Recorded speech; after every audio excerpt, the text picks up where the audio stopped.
राधे राधे।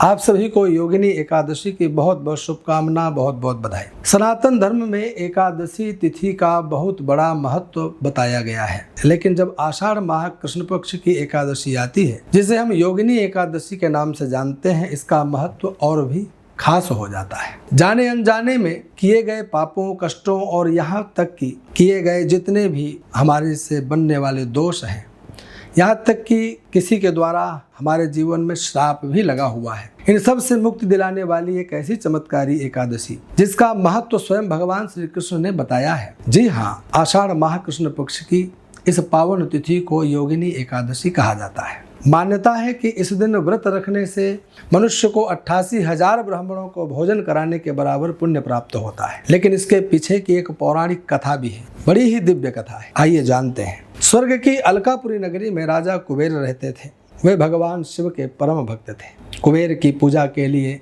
मानसरोवर से रोज सुंदर पुष्प लाने का काम हेममाली नाम का एक यक्ष किया करता था। हेममाली अपनी पत्नी विशालाक्षी से अगाध प्रेम करता था। एक दिन अपनी पत्नी के प्रेम पाश में वह ऐसा बंधा कि समय पर राजा कुबेर के लिए पूजन हेतु पुष्प लाना ही भूल गया। दोपहर हो गई, पूजा का समय बीतता गया। राजा कुबेर को क्रोध आया और वह लाल पीले हो गए।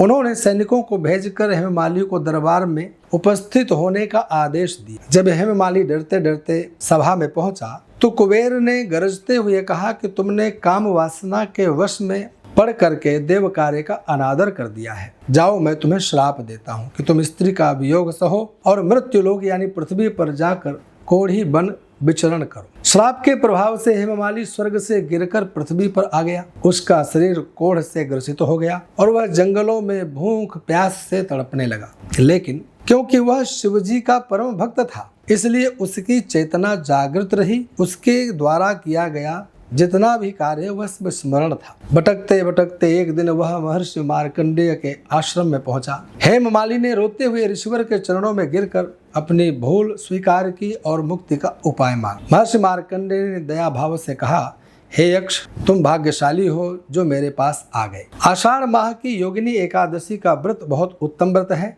इसके पुण्य प्रभाव से तुम्हारे संपूर्ण पाप नष्ट हो सकते हैं। जाओ और तुम इसी एकादशी के व्रत करने का संकल्प करो। तुम्हारा पुराना स्वरूप भी तुम्हें वापस मिल जाएगा।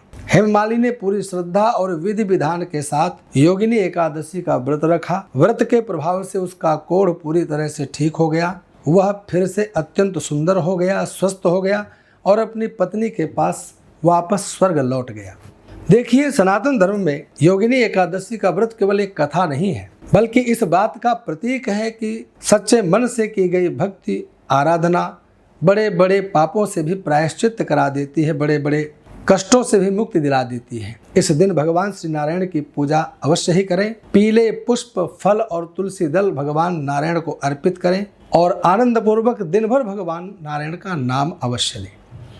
इस वर्ष यह एकादशी 10 जुलाई शुक्रवार को प्रातः 8:16 से प्रारंभ होगी और 11 जुलाई शनिवार को ब्रह्म मुहूर्त में यानी प्रातः 5:22 तक यह एकादशी चलेगी। अगर उदया तिथि की मान्यता के अनुसार हम देखें तो यह एकादशी हमें 10 जुलाई शुक्रवार को ही करनी चाहिए, क्योंकि 11 जुलाई को सूर्योदय के पहले ही एकादशी तिथि परिपूर्ण हो जाती है। इसलिए शुक्रवार 10 जुलाई को आप सभी इस योगिनी एकादशी का व्रत रखें और 11 जुलाई शनिवार को सुबह 7:15 से लेकर 9 बजे के मध्य व्रत का पारणा भी करें। ब्राह्मण गौ माता को जिमाएं, हवन करें और बड़ी श्रद्धा निष्ठा के साथ व्रत को परिपूर्ण करें। आप सभी को पुनः योगिनी एकादशी की बहुत बहुत शुभकामना। जय श्री राधे, जय श्री कृष्ण।